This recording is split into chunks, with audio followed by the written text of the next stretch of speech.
Hey there, Barkley Brookers. Alrighty, so I have another story from India for you, and this one is called The Road to Mumbai. It is by Ruth Jeyaveeran, and it is about a dream that a little girl has with her little fuzzy monkey. And so Mumbai is one of the biggest cities in the world. It's in India. It's another name for Bombay. Mumbai is the Gujarati name for Bombay. Gujarati is one of the languages spoken in India. There are hundreds of Indian languages. Gujarati is the one most commonly spoken. It depends on where in India you're from, your family is from, the language that you speak. And Gujarati is just one of hundreds of Indian languages. Another one is Hindi. That's another big Indian language. And in Hindi, Mumbai is Bombay, I believe. You can correct me if I'm wrong. But I know that we have lots of friends in our school who speak another language at home.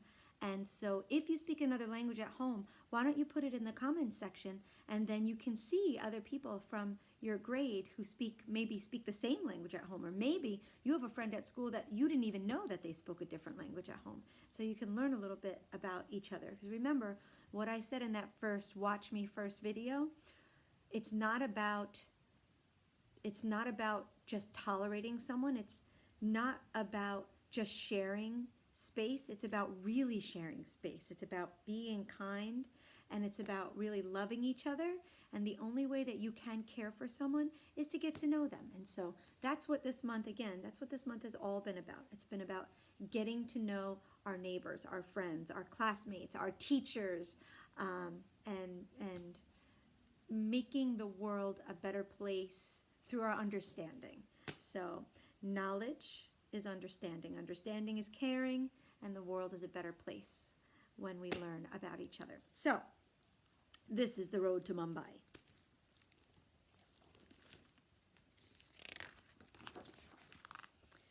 In the middle of the night, Shoba's monkey, Fuzzy Patel, tickled her cheek.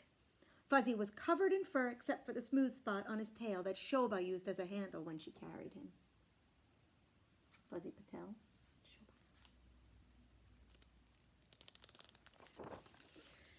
"We must leave for Mumbai tonight," Fuzzy announced. "My dear cousin Puri is getting married there tomorrow." "I love weddings," Shoba said.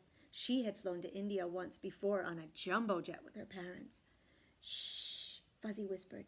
"This wedding is top secret.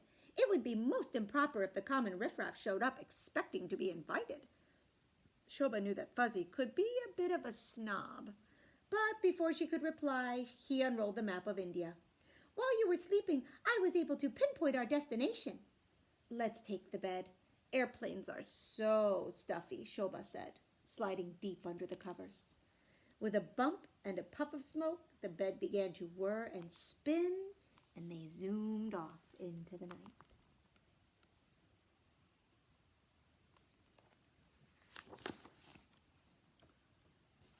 Hours later, they landed softly somewhere far from Mumbai.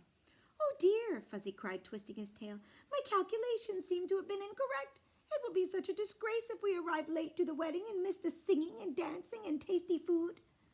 A curious camel named Ismail overheard Fuzzy and offered to take them to Mumbai. As they trudged through the dry desert, Shoba grew hot and thirsty. Finally, they found the road to Mumbai and a boy named Anil, who was selling fresh coconut juice. When Shoba took a drink, it felt like a cool waterfall running down to her toes. There's Anil. And these are coconuts. If you've never seen a coconut, this is what is on the outside, and then inside is the brown with what looks like hair or fur. That's inside of this. This is the outer part of the coconut. You have to cut through this, and then you get to the brown part, and then you have to crack that open, and then inside is where that good sweet coconut meat and coconut juice is. As she sipped the last drops of juice, Shoba smiled. She had an idea. "Let's invite Ismail and Anil to the wedding." "Oh no, they would be bored to tears," Fuzzy said abruptly as he jumped down from Ismail's hump. "In fact, Now that we're on the road to Mumbai, let's not trouble them any longer. Thank you, my dear camel, and farewell." Before they continued on their journey, Shoba shook Anil's hand and gave Ismail a sandy goodbye kiss.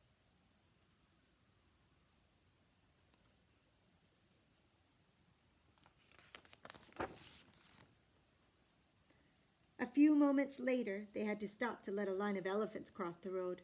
Fuzzy twisted his tail impatiently. "This is most inconvenient." "Excuse me, but we're late for a wedding," Shoba said politely to an elephant. And then she climbed up its trunk, ran across its back, and jumped down to the other side of the road. "Wait for me," Fuzzy cried. "And in case you were wondering," he called to the elephant, "this wedding will be quite dull. No singing, no dancing, and the portions of food will be way too small for an elephant to enjoy."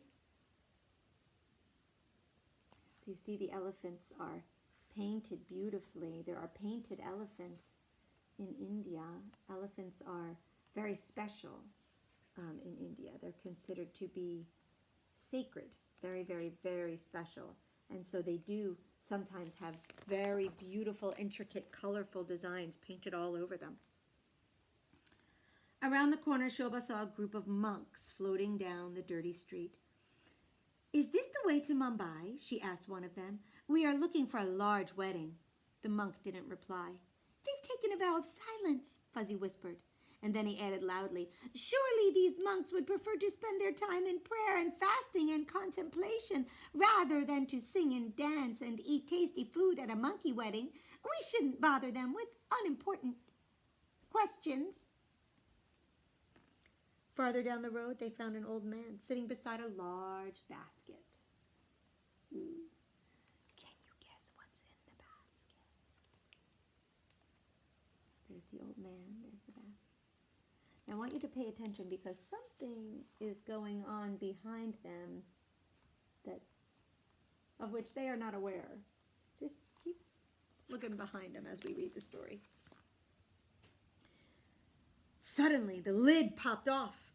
Before Shoba could scream, the snake charmer pleaded, "Don't be afraid of Asha." Loud noises upset her digestion. Look, the snake and Fuzzy's tail had started to tango. There they are dancing.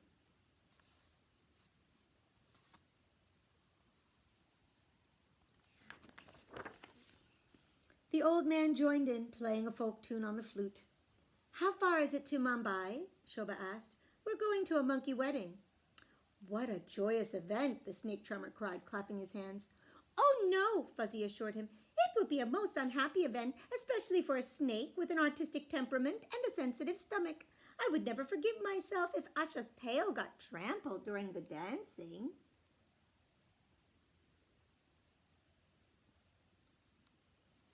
Watching the behind area.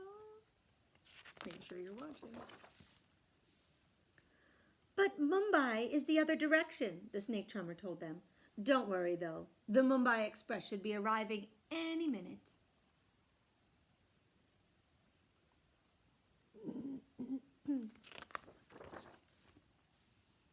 At that very moment, the Mumbai Express rolled up on the corner. Running as fast as she could, Shoba grabbed Fuzzy, shut her eyes, and jumped. Jumping onto the Mumbai Express. It was getting dark when the bus finally reached Mumbai.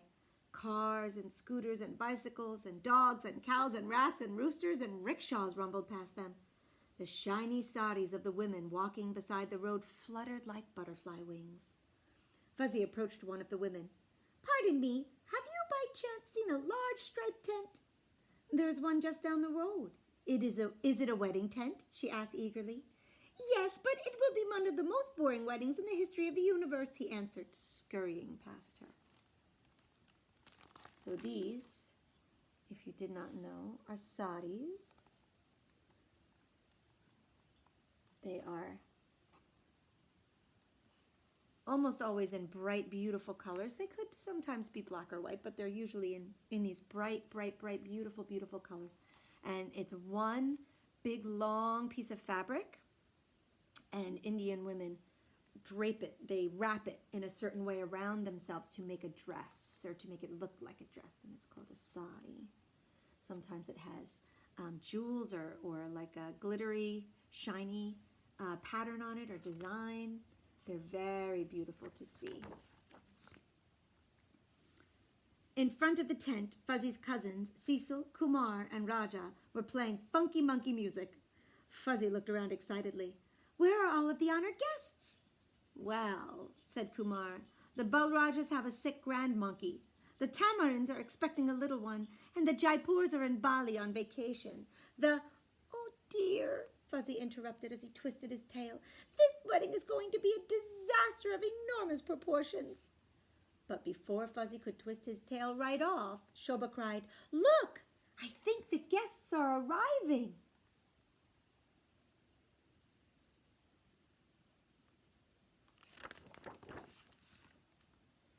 It was the best wedding Shoba and Fuzzy had ever been to. The air smelled of sweets and spices, and everyone ate ladus, jalabis, and gulab jamun until the singing and dancing began. And then Puri and her new husband Bikram gave each guest a sparkling peacock feather before they hopped into a rickshaw to go to their honeymoon. So this is a rickshaw, not usually driven by a monkey. Usually a person is here on the bicycle side and the people sit back here in the little carriage side, and that's called a rickshaw.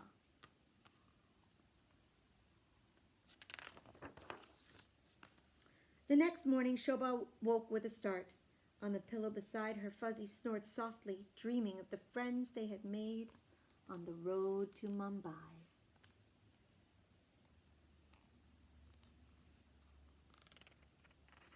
So were you paying attention there? And here is the route that they took.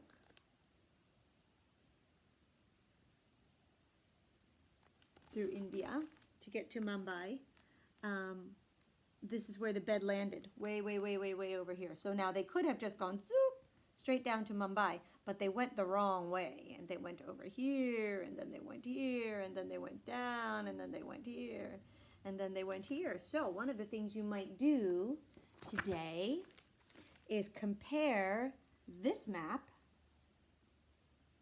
to a map of India and see if you can match up the places where they met Anil to drink the coconut juice, where they did the tango, and where the monks floated by, and you can see where those things happened in the story.